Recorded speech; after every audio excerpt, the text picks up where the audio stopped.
меня в красном углу октагона находится боец с ростом 170 сантиметров, бойцу 24 года, является кандидатом мастера спорта по грэпплингу, представляет клуб Fighter KG.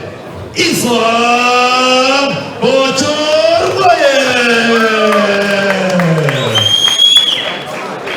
Его соперник в синем углу октагона, боец при росте 165 сантиметров, бойцу 26 лет, профессиональный рекорд, 5 побед, 1 поражение. Тренируется в клубе Стронг. Рамазан Магуев!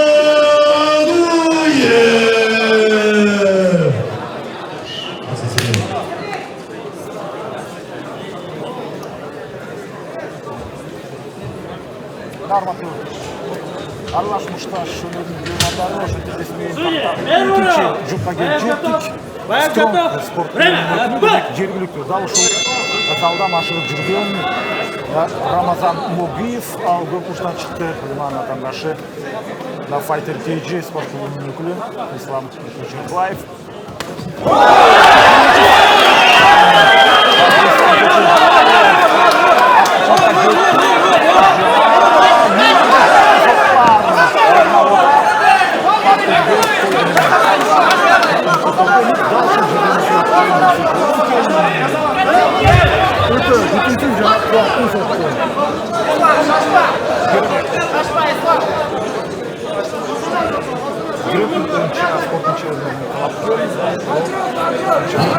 Отходим! Так, отходим! Ошол көзөмөлдү дагы улантып атат. Андан кийин партерде бир нече сериялуу жолду ишке ашырды. 24 жаштагы Ислам Кочурбаев дагы Göre Kalaş'ta size bilen uzatılıyor. Şimdi Sadık Aşırov bu Ramazan Maguyev'in baş tutumcusu. Отходим от октагона! Azıttı Отходим, не видно ничего! Demek Ramazan Maguyev'in baş tutumcusu. Ondan hiç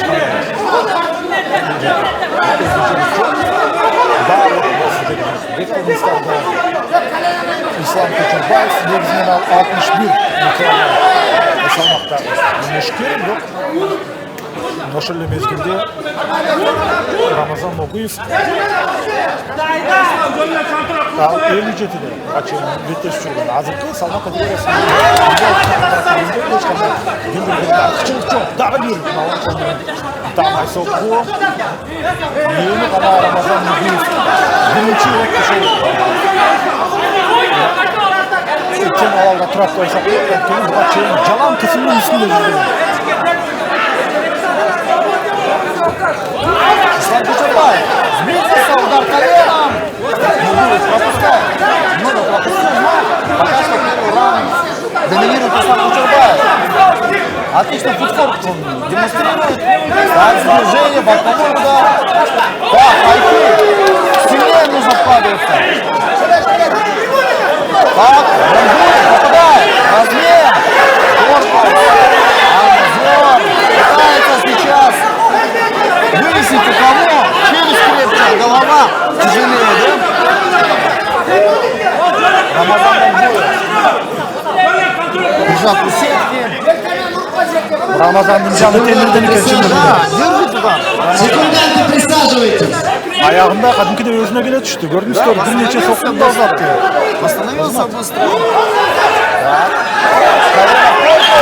Тайский клич! Тайский клич! Попытка прохода ног. Есть проход, вперед в партер. Рамазан Магуев пока что сверху.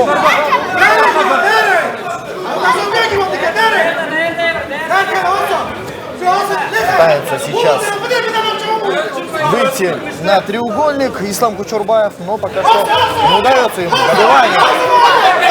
Рамазан Магуев отлично действует. Гранд-аут, забивает.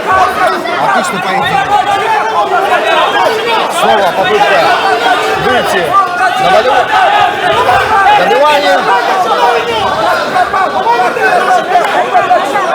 Так, замок закрыт. Теперь нужно не давать ему бить, нужно контролировать.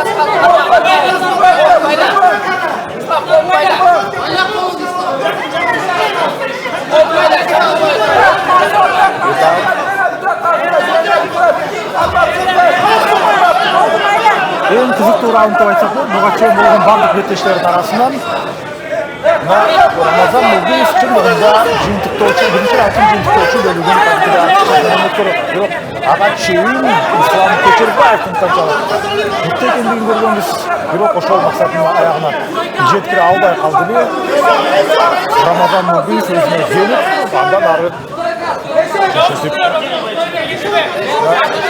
жөн жүрген бейін картта беттеш оқтаған дәлелден тұрады, бұға чейін 5 рет жаратқан 5 профессионалдық беттешті жеңуші аталған Рамазан Нурбиев әлбетте өте тәжірибалы 26 жастағы ал мезгілде бірінші раунд жеңісталды.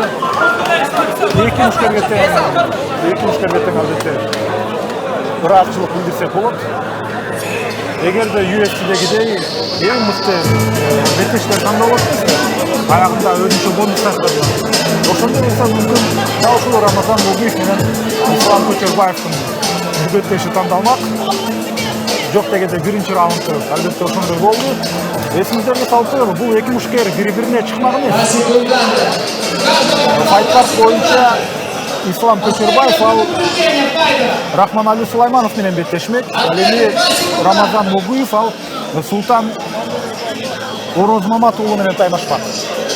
Экөөнүн тең атаандашы кандайдыр бир себептер менен албетте бүгүн беттешке катыша албай калды. Ошондуктан азыр биз Ислам Көчербаев менен Рамазан Нурбиевдин беттешине демек жол атабыз. Экөө бири-бирине алдын ала даярданган эмес. Ал болгондо дагы мисалы үчүн кечээ да белгилүү болгон эмес. Кечээ эле булардын атаандаштары башка болчу, бүгүн ошол турнир башталарда жаңы гана түз эфир башталганда ошентип бизге маалымат келди, экөөнүн тең атаандашы жок, демек экөө бири-бири менен беттешет.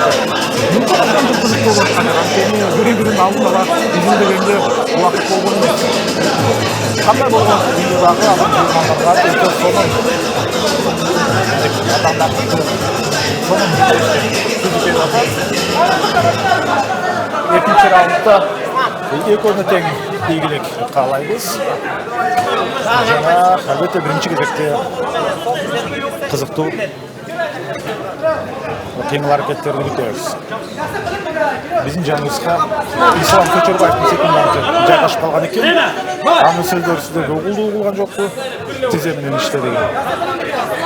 Камера берилди.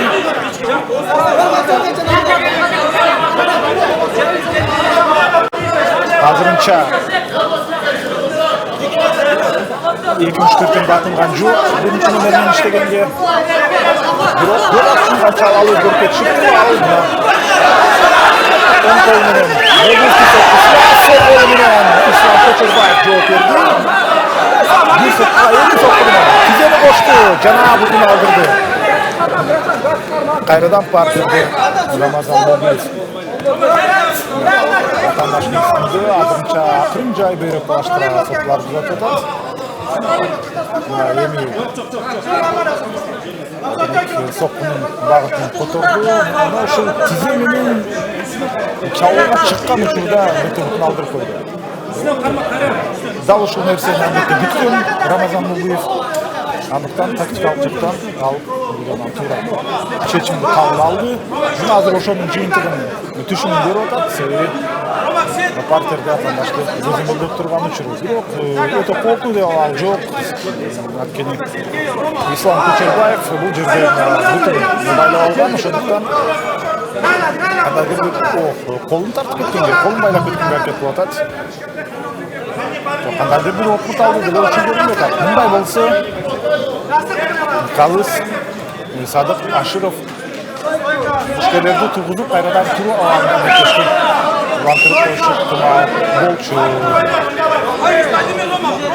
күйөрмандары кайрадан стойка деп кыйкырып баштады. Демек, туруп беттеш кылгансынан кийин бул жерде эч кандай чабуулга перспектива жок деген ойдо калсын ою азырынча башкача бет талаштыра соккуларды Рамазан Богуев ишке ашырды.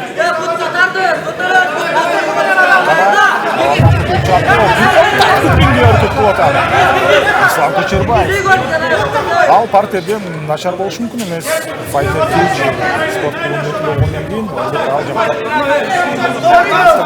өтө мыкты партердин өкүлдөрү даярдашат. Чабуулга перспектива жок болсо, кайрадан өткөрүү керек.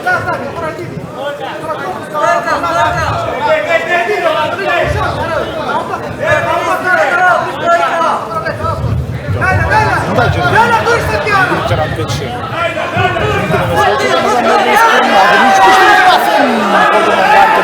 Кана экинчи бутун жок, эмес экен. Анткени бир бутту ал колдун үстүнөн алыш керек болчу. Ал нерсе эч качкан жок.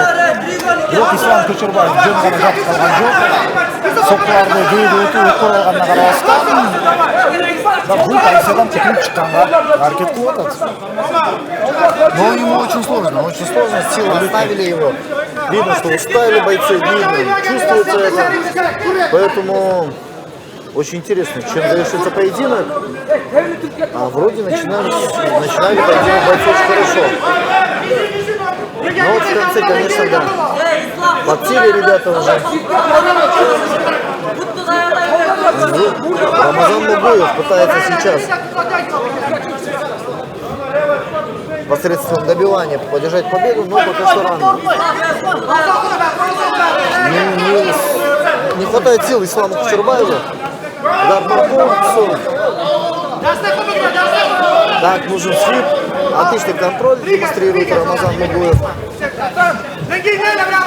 Так, добивание пропустил Ислам Көчөрбаев.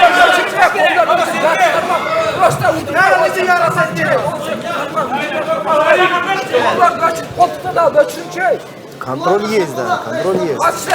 Работает по корпусу, нужно переводить. Корпус в голову, корпус в голову.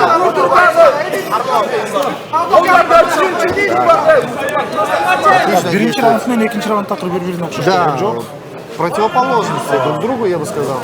Бирок биринчи эгер эң кызыктуу раунд десек, албетте биринчи раунд алса болот. Так жалпы беттеш, айрыкча экинчисинде ушул тизе менен соккулаткандан кийин партерди түшүп калды. Азыр сериялык соккулар Рамазан Богуев тараптан. Бул раунд толугу азырынча Рамазан Богуевдин пайдасында. Өтө көп мүнөт көзөмөлгө алып койду.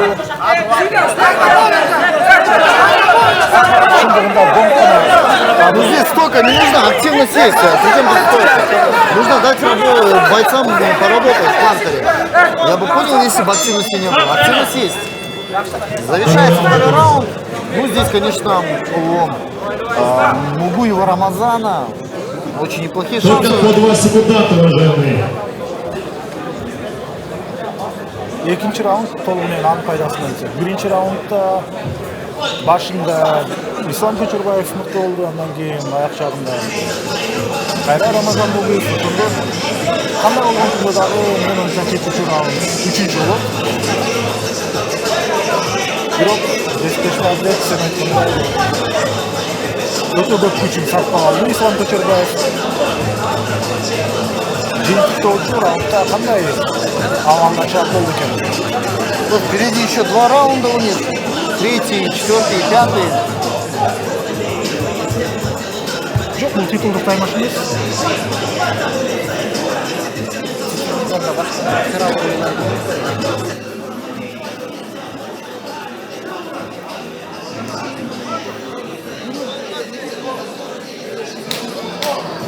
Да, завершающийся раунд. Посмотрим, что будет.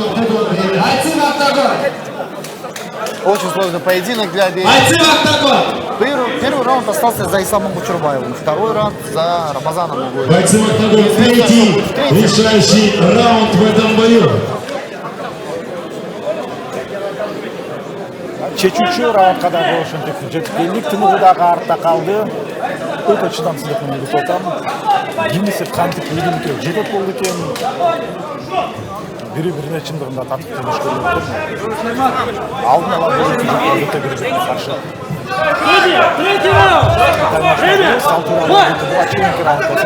Азаматтар мына кол алышып, анткени экөөтөн үчүнчү раундка жетип келген үчүн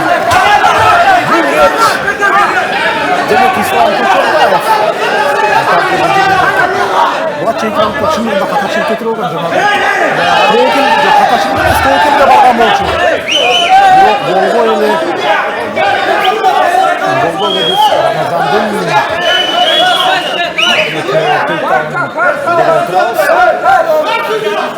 Рамазандын Рамазан Нурбиев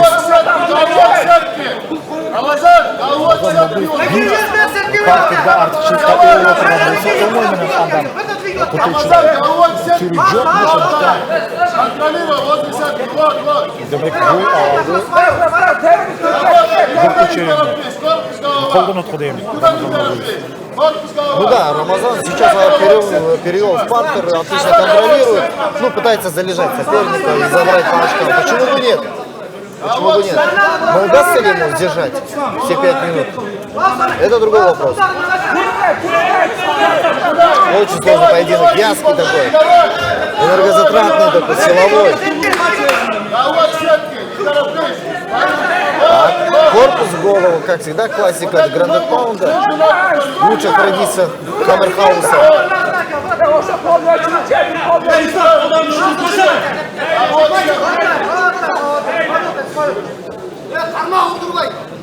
Так.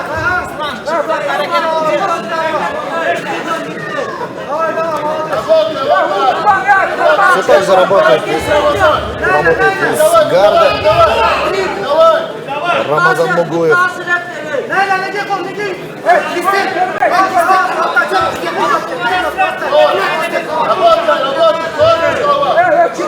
Нужен удар, конечно. Здесь активность уже потихонечку падает. Да, действие есть, поэтому судья не останавливает, потому что пока что есть действие.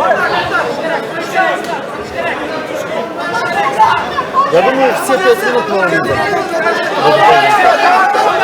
Пытается выйти сейчас на Кимуру, но это даже не Кимура. Нужен контроль для начала. Позициядан кутулуп чыгам деген учурда тескерисинче сокку өткөрүп алып атат. Бирок аракетти эч качан токтотуш керек.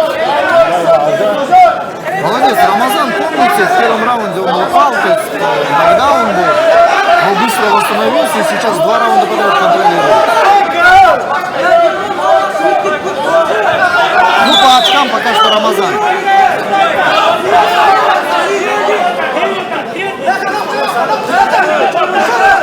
Экинчи раунд менен үчүнчү раунд азыр окшош сценарий менен кетип атат.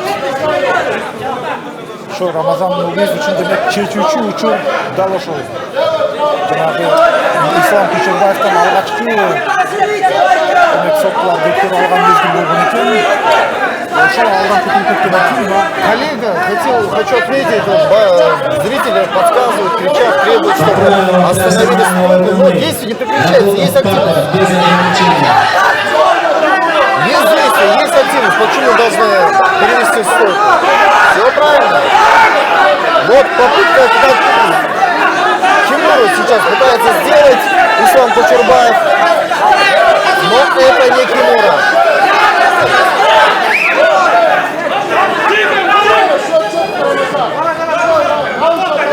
Можно здесь выйти снова через руку, движение через руку.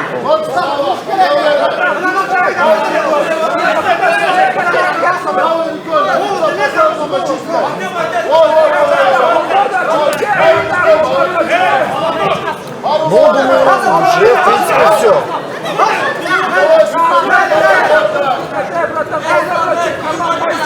Не дает своему сопернику встать Рамазан. Очень грамотно действует.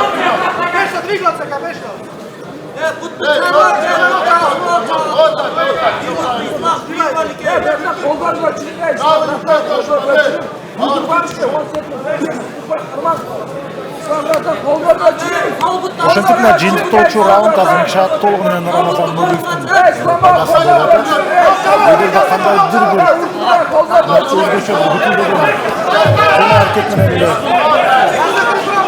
ал башкача өзгөрбөсө, мен оюмча мына жыйынтыктоочу секундалар Бой окончен. Рамазан Нуриев өзүнүн жеңишине ишендүү. Жөнөкөй эле карап көргөндө экинчи, үчүнчү раундда Рамазан Нуриев алды. 2-1 по раундам, и, скорее всего, Рамазан будет победить.